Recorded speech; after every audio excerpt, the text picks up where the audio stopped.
नमस्कार, DS news मराठीच्या नवीन व्हिडिओमध्ये, नवीन पॉडकास्ट मध्ये आपल्या सर्वांचं हार्दिक स्वागत आहे। आता मी आहे नाशिक महानगरपालिका म्हणजे नाशिक जिल्ह्यामध्ये मी आहे सध्या, आणि आपण पाहतोय महाराष्ट्रामध्ये महानगरपालिकेची रणधुमाळी सुरू झालेली आहे। आपण पाहतोय संपूर्ण महाराष्ट्रामध्ये जिथे जिथे महानगरपालिका आहेत त्या ठिकाणीच्या निवडणुका सुरू झालेल्या आहेत, आणि आपण सध्या आलो आहेत नाशिक महानगरपालिकेमधल्या प्रभाग क्रमांक 19 मध्ये, आणि प्रभाग क्रमांक 19 मधल्या क या जागेसाठी सुलक्षणा भोसले गवळी म्हणजे आपल्या ताई यांनी उमेदवारी अर्ज दाखल केलेला आहे। परंतु प्रभागामधल्या काय काय समस्या आहेत, इथल्या स्थानिकच्या याच्या अगोदरचे जे नगरसेवक होते त्यांनी विकास केलाय का, आणि ताईंनी जी उमेदवारी दिलेली आहे लोकांनी यांना मतदान का द्यावं, या संदर्भामध्ये संपूर्ण प्रश्न विचारणार आहोत। ताईंनी प्रभागातल्या जनतेसाठी कोणकोणती कामं केलेली आहेत या सुद्धा प्रश्नाची उत्तर ताई देणार आहेत। ताई, डीएस न्यूज मराठीच्या नवीन पॉडकास्ट मध्ये, नवीन व्हिडिओ मध्ये आपल्या सर्वात तुमचं चॅनलच्या माध्यमातून स्वागत आहे। जय शिवराय। नमस्कार। नमस्कार, धन्यवाद। ताई, आता मला सांगा की तुम्ही प्रभाग क्रमांक 19 क मधून तुम्ही उमेदवारी अर्ज भरलेला आहे, पण लोकांनी तुम्हाला का निवडून द्यावं? आता लोकांनी मला निवडून द्यावं त्यापेक्षा लोकांनी माझ्यासाठी निधी काढला हे जास्त महत्वाचं आहे। आणि तो निधी का काढला आणि कसा काढला, तर कारण असं आहे की प्रभागामध्ये ज्या काही मूलभूत गरजा आहे, जसं की पाणी झालं, रस्ते झालं, लाईट झालं, महिला रोजगार असो किंवा महिलांच्या काही अडचणी असतील, काही समस्या असतील, काही सरकारी योजना असतील, त्या महिलांपर्यंत पोहोचताय की नाही पोहोचताय याचा पाठपुरावा हे सरकार घेत नाही। आणि माझी नगरसेवकांनी आपलं काम हे जर प्रामाणिकपणे केलेलं असतं तर आज मी उमेदवारी दिली नसती। आणि किंबहुन ह्या गरीब लोकांनी आणि महिलांनी विशेष म्हणजे मला प्रोत्साहन दिलं, आणि त्यांच्या निधीतून आज त्यांनी त्यांच्या कष्टाचा पैसा हा गोळा करून माझ्यासाठी हा निधी उभा केला। आता त्या सर्वसामान्य गरीब लोकांना हेही माहित नाही की इलेक्शन लढवण्यासाठी काय लागतं आणि किती पैसा लागतो, हेही या लोकांना माहित नाही। कुठेतरी ह्या लोकांना अंधारात ठेवलं गेलेलं आहे। आणि सर्वसामान्य माणसाला डॉक्टर बाबासाहेबांनी घटनेमध्ये प्रत्येक सर्वसामान्य माणसाला हा सामाजिक लढा आणि उमेदवारी करण्याचा अधिकार हा दिलेला आहे। तर स्वच्छ आणि नित्तळ असं राजकारण आज राहिलेलंच नाही, कुठेतरी राजकारण हे गढूळ झालेलं आहे, आणि सर्वसामान्य लोकांच्या गरजा ह्या आजही पूर्ण होत नाही। तुम्ही अगदी गल्ली बोळात जाऊन बघा, तिथेही तुम्हाला हीच परिस्थिती आढळणार आहे। कुठे पाण्याची समस्या आहे, कुठे रस्त्यांची समस्या आहे, कुठे गुडघ्याएवढले खड्डे झालेले आहे, कुठे अपघातामध्ये काही मुलं मेलेली आहे, याचा कोणीही पाठपुरावा केला नाही, ना नगरपालिकेने केला ना माझी नगरसेवकांनी केला, हे की नाही।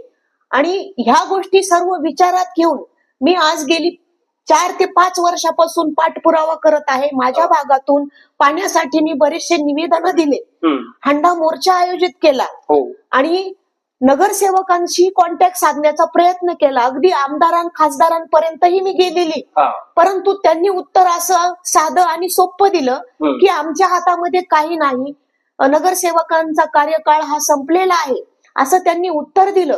आता ठीक आहे, तुम्ही लोकप्रतिनिधी आहात, लोकांनी तुम्हाला भरघोस मतांनी निवडून दिलेलं आहे, मला तुमच्या पक्षाशी किंवा तुमच्या याच्याशी काही घेणं देणं नाही, परंतु लोकांच्या ज्या मूलभूत गरजा आहेत त्या तर पूर्ण झाल्या पाहिजे की नाही, आणि अशा गोष्टी घडतच नाही दादा। म्हणून लोकांनी याचं गांभीर्य ओळखून आणि माझं कार्य बघून आज मी निवेदन दिल्यानंतर, मोर्चा काढल्यानंतर, आज 2 वर्ष खेटा घातल्यानंतर आज आयुक्तांनी आमच्या भागामध्ये 4.25 कोटीची पाईपलाईन याची मंजुरी दिली आहे, त्याचे पेपरही माझ्याकडे आज अवेलेबल आहे। परंतु आता माझी नगरसेवक, आता सर्वत्र 2026 ची नाशिक महानगरपालिका निवडणूक लागत आहे, त्या निवडणुकीमध्ये माझी काही नगरसेवकांनी स्वतःची पोळी भाजून घेण्यासाठी जे कामं त्यांनी केलेले नाही किंवा त्यांनी कुठला पाठपुरावा केलेला नाही, ते कामं आज त्यांनी त्यांच्या पुस्तिकेमध्ये लिहिले आहे। म्हणजे नागरिकांची आणि प्रभागातल्या लोकांची दिशाभूल करायची आणि आपली पोळी भाजून घ्यायची। जो व्यक्ती इलेक्शन लढवण्यासाठी पैसा खर्च करतो तो 100% पैसा हा कमवणारच, म्हणजे नागरिकांच्या घशातला घास तो ओढून काढणार आणि स्वतः श्रीमंत होणार. आजकाल अशी परिस्थिती झालेली आहे भाऊ, डेव्हलपमेंट पेक्षा एंटरटेनमेंटला हे लोक जास्त प्राधान्य देतात. आम्ही प्रभागामध्ये फिरलो ताई, त्या ठिकाणी गेलो तर त्या ठिकाणच्या बऱ्याच साऱ्या महिला असं म्हणत की पाण्याची समस्या आहे, आमच्याकडे पाणी नाही. आणि या ठिकाणी काही महिला झोपडपट्टीमध्ये राहतात, पत्र्यांचं घर आहे. ते म्हणतात की पावसाळ्यामध्ये आमच्या घरातून पूर जातो, म्हणजे पाणी जातं.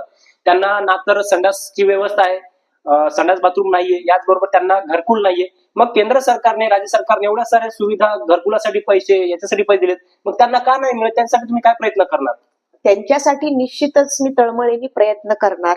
आणि हे माझं बोलणं नाहीये, आणि मी जे बोलते ते 100% मी ते खरं करून दाखवत असते. आणि मी लोकनिधीतून उभी आहे, म्हणजे माझं कामाचा तुम्हाला तपशील दिसणारच आहे. आणि ही फाईल सांगणार आहे तुम्हाला की मी आतापर्यंत किती कामं केली आणि कशा स्वरूपाचे केलेली आहे. नक्कीच आज सरकारने एवढ्या योजना राबवलेल्या आहे. आता थोडक्यातच घ्या तुम्ही, लाडकी बहीण योजना काढली त्यांनी, पण ती योजना खरंच महिलांपर्यंत पोहोचते की नाही पोहोचते? ज्या गरजवंत महिला आहेत त्या बाजूला आहे, आणि ज्यांना गरज नाही त्या महिलांना ती योजना मिळत आहे. हो, म्हणजे हा कुठेतरी सर्वसामान्य महिलांवरती अन्यायच आहे. त्यासाठी मी उमेदवारी करत आहे, आणि उमेदवारी ही लोकनिधीतून करत आहे. म्हणजे अपक्षच तुम्ही का उमेदवारी घेतली? तुम्हाला पक्षाकडून काही बोलावणं वगैरे आलं नाही का? हे बघा, आता मी सामाजिक कामं करते.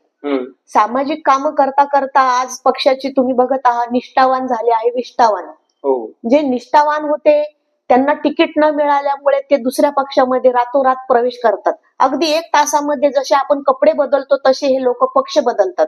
याच्यावर नागरिकांनी ठरवायचं असतं की हे पक्ष बदलतात हे कोणासाठी बदलतात, आपल्यासाठी बदलतात की ते स्वतःच्या फायद्यासाठी बदलतात, हा विचार नागरिकांनी केलेला पाहिजे. आणि हे बघा, पक्ष वगैरे ह्या गोष्टी ज्या आहेत त्या पक्षाशी मला काही कर्तव्य नाही, परंतु मला पक्षाच्या ज्या काही भूमिका आहेत, जे प्रोटोकॉल पक्ष लावतो, जसं की आज मी मराठा आरक्षण मध्येही सक्रिय होती, आणि मनोज दादांच्या पाठीमागे आम्ही जाऊन खारीच्या वाट्याने त्यांना मदत करत होतो. ठीक आहे, ती एक झाली सामाजिक गोष्ट. जातीसाठी आम्ही लढत होतो, जातीला न्याय मनोज दादांनी मिळून दिलेला आहे. पण कुठेतरी मनाला असं वाटतं की कोणाच्या दबावाखाली किंवा कोणाच्या ताटाखालचं मांजर बनून काम करण्यापेक्षा स्वतः आपण सामाजिक कामं करतोय, मग पक्षाची काय आवश्यकता आहे, कशासाठी तो पक्ष हवा आहे. आणि नागरिकांनी मला सांगितलं आहे की ताई तुम्ही काम करतात, छान करतात, तळमळीने काम करतात. आणि आजपर्यंत मी कधीही कोणाकडनं 1 रुपया घेतला नाही, किंवा मी माझं स्वतःचं डेव्हलपमेंट केलं नाही. माझ्या गरजा कमी आहे, त्याच्यामुळे मला पैशाशी काही कर्तव्य नाही, परंतु लोकांना न्याय आणि ज्या मूलभूत गरजा आहेत त्या मला मिळून द्यायच्या आहेत. त्याच्यासाठी मी उमेदवारी करत आहे. आणि पक्ष आपल्याला, पक्षांच्या भूमिका पटत नाही, आणि पक्ष एकदम गिच्चड झालेला आहे. आता कोण कोणाचा विरोधक आहे त्याच गोष्टी कळत नाही. त्याच्यामुळे आता नागरिकही कन्फ्युज झालेले आहे की कोणाला मतदान करावं कोणाला करू नये. त्यामुळे आपलं जे राजकारण आहे, जे सामाजिक कार्य करता करता राजकारणामध्ये जातात ते लोक, त्याला पक्षाचं कोणाचं तरी पाठबळ मिळतं. आता पक्षाची भूमिका कशी असते, सामाजिक कामातून पक्ष तयार होत असतो दादा, पण इथे तसं काही दिसतच नाहीये. कुठलाही पक्ष घ्या तुम्ही, हा याच्यावर वार करतो, तो त्याला नावं ठेवतो, म्हणजे एकमेकांची नुसती नाही का, कुत्र्या मांजऱ्याचं कसं चाललंय वैर, मला नाही मिळालं मग तुला पण मिळणार नाही. पण लोकांकडे यांचं दुर्लक्ष होतंय. अरे यांनी केलं नाही, मग तू काय करू शकतो समाजासाठी किंवा प्रभागासाठी, ते मी करत आहे भाऊ. म्हणजे मी कोणाला नावं ठेवत नाही, मला काय करायचंय ते मी करत आहे. बरं, आता तुमचं या निवडणुकीमध्ये तुम्ही उतरलाच आहात, भविष्यात तुम्ही काय करू शकता जर तुम्ही उमेदवार म्हणून? आता तुम्ही लोकांना काय वचन दिली, तुम्ही काय काय कामं करणार? हे बघा, प्रभागासाठी ह्या भागामध्ये ना पाण्याची टंचाई आहे. आता पंपिंग स्टेशन जवळ असताना ह्या भागामध्ये पाण्याचा तुटवडा होत आहे. आता ह्या लोकांनी नुसतं डेव्हलपमेंट केलेलं आहे आणि झपाट्याने ह्या प्रभागाचा विकास होत आहे, हे डेव्हलप होते ही एरिया. जागोजागी मोठमोठ्या बिल्डिंगा बांधल्या आहेत, ज्यांना कम्प्लिशन नसताना अशा बिल्डिंगा ह्या लोकांनी उभ्या केलेल्या आहेत. परंतु पाणी, ह्या भागातलं पाणी त्या भागात यांनी वळवलेलं आहे, तो हा पर्याय नाहीये दादा. आता मी 4.25 कोटीचं जर टेंडर आणलेलं आहे, माझी मागणी अशी आहे आयुक्तांकडे की ह्या भागात सेपरेट पाण्याची टाकी हवी, कारण एरिया डेव्हलप होतोय तर त्या अनुषंगाने पाण्याची टाकी ही गरजेची आहे. त्याच्यासाठी प्रथमतः मी पाण्याच्या टाकीचं नियोजन करणार आणि जे काही रस्त्यांची दुरावस्था होते, नगरसेवकांना दर वर्षाला निधी भेटतो शासनाकडनं, तो निधी हे लोक परिपूर्ण खर्च करत नाही, पण रस्ते हे खड्डे प्रथमतः हे मी व्यवस्थित करणार. दुसरी गोष्ट, महिलांसाठी ज्या महिला आपलं घरदार सोडून, अगदी लहान मुलं सोडून बाहेर जातात रोजगारासाठी, त्या महिलांसाठी मी व्यवसाय उद्योग याच्याकडे जास्त लक्ष देणार. म्हणजे स्वतःच काहीतरी गृह उद्योग म्हणा किंवा एखादी छोटीशी कंपनी म्हणा, त्या महिलांना रोजगार कसा मिळेल, कमी बजेटमध्ये कमी खर्चामध्ये त्या महिला घरात बसून कसं काम करू शकतात, दोन पैसे मिळून आपल्या संसाराला हातभार कशा लावणार, त्यासाठी तिसरं नियोजन करणार आहे दादा. आणि जो काही इथे भ्रष्टाचार झालेला आहे तो भ्रष्टाचार निश्चितच मी जनतेसमोर आणणार आणि तो जनतेला दाखवणार. बरं, नक्कीच मित्रांनो, आपण पाहतोय महाराष्ट्रातल्या नगरपालिकेपैकी, महानगरपालिकेपैकी सगळ्यात महत्वाची सुद्धा महानगरपालिका नाशिकची सुद्धा मानली जाते. आणि नाशिक महानगरपालिकेतल्या प्रभाग क्रमांक 19 मधून सुलक्षणाताई भोसले यांनी आपला अर्ज दाखल केलेला आहे. आणि याच्यामधून जर निवडून आल्या तर सर्वप्रथम नागरिकांच्या, सर्वसामान्य नागरिकांच्या पाणी प्रश्न असेल किंवा इतर प्रश्न असेल त्या सोडवणार आहेत, अशी त्यांनी प्रतिक्रिया दिलेली आहे.